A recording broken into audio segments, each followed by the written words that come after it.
Yeah, you talked about the fact that there's finite means but infinite possibilities. Like so many words in the English language. There's only 12 notes in a music scale, but no limit to the number of songs you can create. Or Yeah, so I think that comes from, for those listening who don't know, so I think it comes from Noam Chomsky, that he said that the beauty of language is like you have infinite possibilities with finite means. And the case that I make in the TED talk is that I'm saying, like, because we write software in human language, not to be confused with what we now can do with LLMs, but I meant more just good old-fashioned software engineering.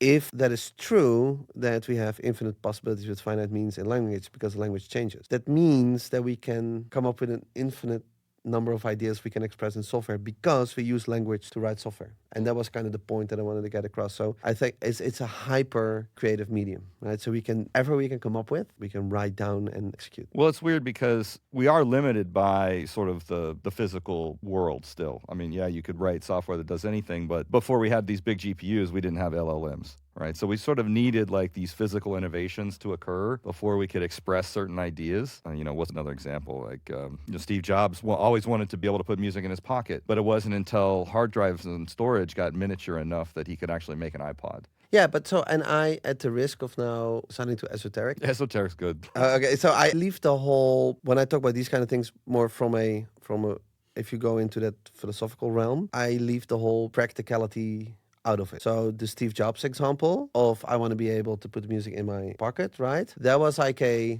reason he could say that was because he knew that was possible, right? So it's in like, it's more it was the idea that was important. Like, hey, you can walk around with a library of music in your pocket, meaning like you can take the music everywhere. That was, in my opinion, way more important than being limited by that you couldn't do it. Even further, I think that even if we now create businesses and that kind of stuff, especially in the early days, we thinking about what's not possible, that's just not helpful. So it's perfectly fine to just write down a whole idea and then just completely ignore what's not possible. And of course, my time is like a 99% focused on Weaviate, but then in 1% time, I also read stuff that I'm excited about, or that I see that I see if there's like, might there be like product or business opportunities in the future.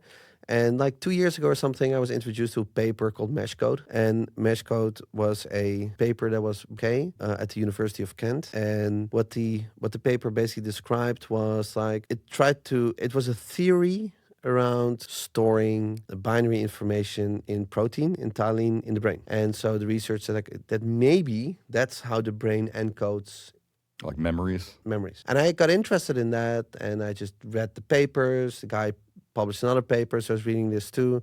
So I started to play around with it. I was like, hey, that's super interesting, because if you just leave the memories in the brain out of it, but we just said like, hey, we can take taline and we just, encode information in it through light and those kind of things.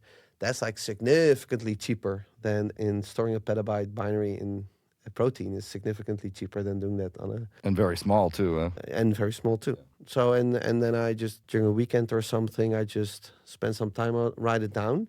And I just try to envision what that might look like in the form of product. But I don't care about what's possible or what's not possible. I just first write it down, and then that's something that sits then in my brain. And then by writing it down, I kind of offload it from my brain, and it sits just somewhere in my Google Drive. And I have all kinds of those kind of ideas, right? And I just write them down. But I feel very comfortable not being concerned about what's not possible, because if you're like, that's probably not possible, then... Well, I didn't mean it in that way. I meant it more in the sense of like, until this new technology is invented, there's like ideas we never even thought of as being possible. Not that we thought about them, but they weren't possible. But like, it's kind of like when a new word becomes a thing. Well, now I have a new thought that I couldn't even think of before because there was no word for it. Exactly. And I think we can even do this in a little thought experiment, because if I'm saying, so the example that I just gave, right? If we just have like a little one by one where we have like all these, we structure all these proteins on it, and then through light or laser or something, we can read it and we can write it. That doesn't sound too science fictional, right? No. It sounds possible. Exactly. And then sure, and there's now probably somebody listening who knows way more about that stuff than I do. But then that this person that must say, oh yeah, but we can't do that because X, Y, or Z. But it doesn't sound unreasonable.